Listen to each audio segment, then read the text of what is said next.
Delicious in Dungeon's first meals are all foreshadowing. They're versions of the wider arcs. We start to explore the dungeon, but also the themes. These meals are kind of the whole series in miniature. Thematically, the first meals are hiding details that sometimes get buried. So I've been revisiting Dungeon Meshi, and I've been shocked by how intentional the world feels. It's amazing how much feels planned out from the very start. Things that have a new significance. From early meals establishing arcs, exploring characters' fears, to the iconography and world of the dungeon being in place from the beginning. There's dungeon food and dungeon food. We move from the first to the second as we see someone face their first death in meal form. The hot pot, our initial steps into the world of dungeon food. Now, the first fear they have to face here is the obvious one of eating monsters. Some of them, well, one particularly high-strung party member, are on edge about breaking the social taboo, the norms, a topic that's central to where the story is going. It's an ethical line for most, and we're finding out if the necessities of life are enough to push them to break it. It's Marcel with the biggest problem. As a character, Marcel has a need for control. I mean, she's high-strung, but that core motivation is a big part of her. One of the first fears she has to confront is not having control over diet if she wants to proceed with her goals. It sets up a character arc that'll grow, and the first meal to really challenge her is a slime, the first monster that killed her. It turns out slimes are really quite the counter. They're behind her first death. Now, the slime isn't a massive threat, since she easily sliced it up with a knife, but by understanding the creature to eat it, they're better at combating it, since she absolutely tames it, showcasing how easy it is to eat. How threatening can a slime be to you if you can do this with it? Slimes stop Marcel from using magic. They remove autonomy, control. Her closed-minded reaction to the cooking is partially from losing that control to stay within her comfort zone. Out of everyone, she's the most upset by Senshi's intrusion into her world too. In the opening area, Marcel gets to confront the fears over loss of some control, and we get a peek at the epical dilemmas coming up, symbolically munching down on your fears to keep going another day. It's the privilege of the living, the collision between our fears and natural needs. What better way to enter the dungeon than having conquered the creature that first bested you in there? What other social norms is it worth breaking to keep going? There's great world building stuff while they're eating. Thematically, it's as much of a communal experience as being in a dungeon raiding party as a whole. Laios brought the scorpion, Chilchuk the water, Marcel has lured the slime and the mushroom, then Senshi did most of the work. They're trying to beat digestion, sacrificing norms to outrun natural needs. A lot of the plot fits the themes of ecosystems and natural life, and they're all there in the first meal.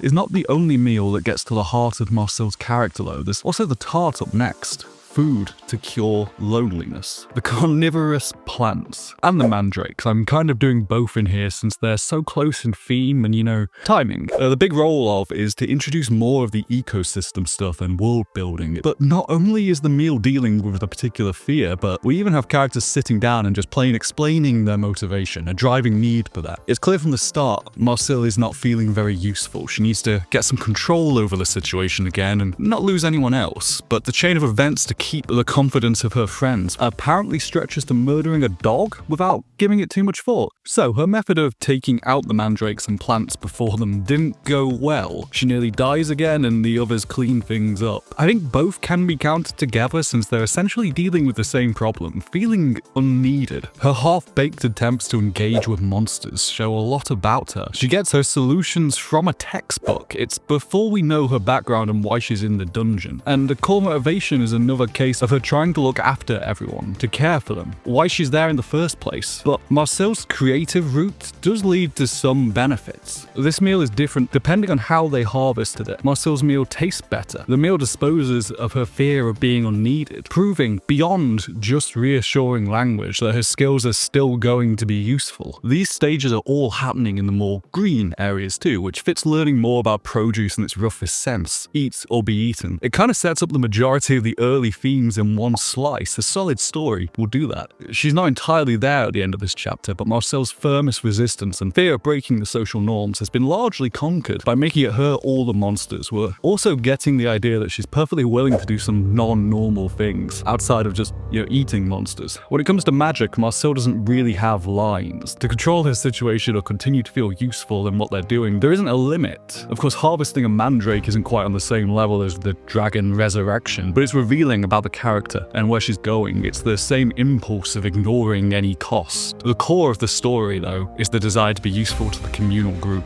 Marcel is semi-overcome by a fear of being useless, leading to loneliness. It's a legitimate fear, and we even get that incredibly useful scene with her scream-induced openness. Now this bit is cheating a little bit. You can't just have your characters announce how they feel. That makes me feel angry. But it does tell us pretty directly what Marcel's fears are and how far she's going to go. Proactively using the magic to capture bats and mandrakes to try and take control of the situation. It's also grounding it in a much more down-to-earth fear. These can be extraordinary situations, but you'll buy into the characters in them a lot quicker when the concerns are purely human, a fear of being alone.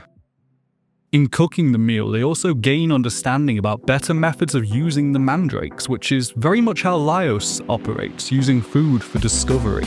The unknown is behind a lot of fears, and eating is a form of understanding to know it completely. Laios and the living armor is again someone eating their first killer, but specifically to understand better. Alright, so this segment is fantastic on Meshi's approach to fleshing out the creatures, but there's character stuff in here too, and some big foreshadowing of where we're headed, easy to ignore given how fun the business with the monster is. It's beginning with a flashback to early dungeon experiences. That is probably the roughest violence we've had so far. The living armor suit easily overpowered Laios. He's put in a situation where he's useless to defend himself and his sister, and he dies. It's kind of rough. We don't get the rest of the story after that, but it was his first death and the living armor has scared him ever since. It hits at the core of one of Laios' fears, not being able to protect those around him. For all his enthusiasm for eating them, he still doesn't want to fight when he sees more. He spent more time reading about them since, coming to know the thing he feared a lot better, but not how they taste. Research around something that you have some fear in, that's a method for overcoming it. It might even be a method you may have used,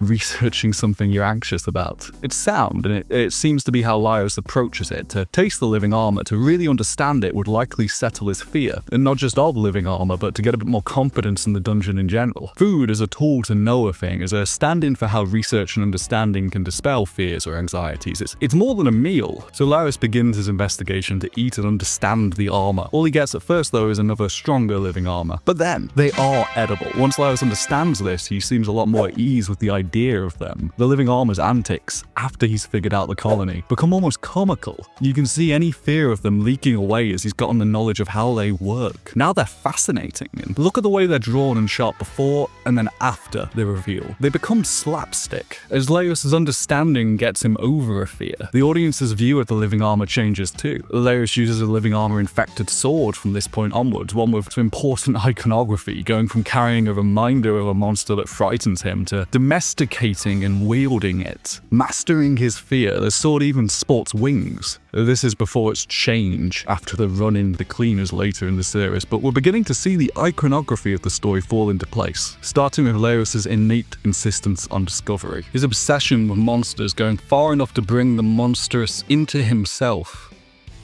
All four, up to this point, have dealt with a primal problem in a central character. It's been very good world building this way, but tying it to things so central to their sense of self, it's given us a better understanding of them. Which brings us to Chilchuk, who encounters his first killer, but also a challenge to his self-worth.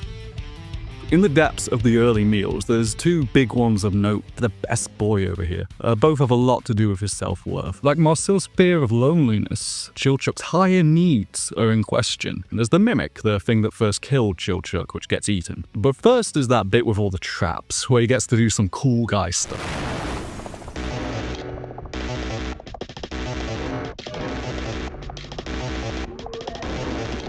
He likes being good at what he does, and that esteem that you get from a job well done is important. People need this kind of respect. It's one of the main things on that hierarchy of what people need at the base level. And Senshi's intrusion to their party is getting in the way. To hammer home the point, Senshi even calls him a child while doing it, a running gag which often comes at the right moment exactly to undermine Chilchuk. Everyone knows this is getting to him. I mean, look at him over there. He's in fucking awe. So, they They crack a deal. They'll eat some tempura and respect each other. Chilchuk gets a bit more understanding and appreciation for Senshi, but it goes both ways. Senshi drops the meat cutting on him and his expertise. An important part of the prep, he's demonstrating that respect, the thing that Chilchuk wanted. The cooking is a nice metaphor about mixing in different stuff. Everyone's expertise working in tandem. Like the hive mind earlier. Eating his work cements restoring Chilchuk's status and cures him of this fear that trying it alone would be a death sentence. It really does hammer it home. It's hitting at parts of that same fear we explore with Chilchuk later of watching his friends die.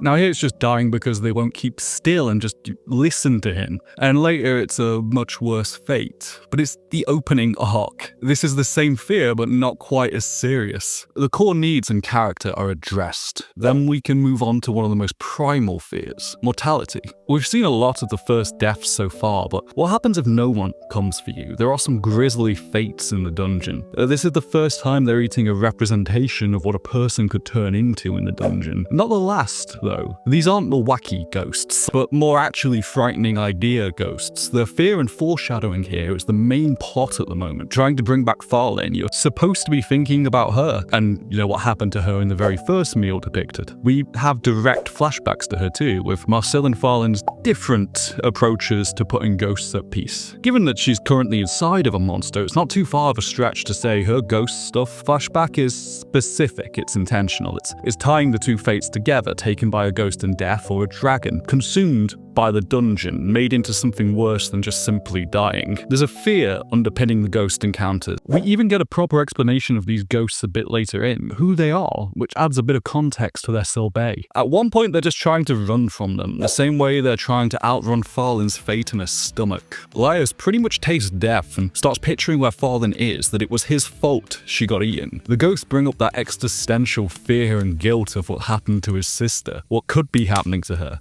being merged with the monsters of the dungeon before we find that out. Of course, our lovely foreshadowing is cut short when Laios' face gets smashed in by a jar of iconography water. Chilchuk sees his dead dad, Laios sees Farlane. It seems they're all experiencing some form of death here, and the meal is the literal thing pulling them back from this fate. The experience has helped his fears about what's happening in that dragon's stomach. His Farlane-based guilt is quieted briefly by the meal, along with the ghosts. The cure to all this death anxiety becomes ice cream. Faced a terrible fate? Ate some ice cream. Nice day.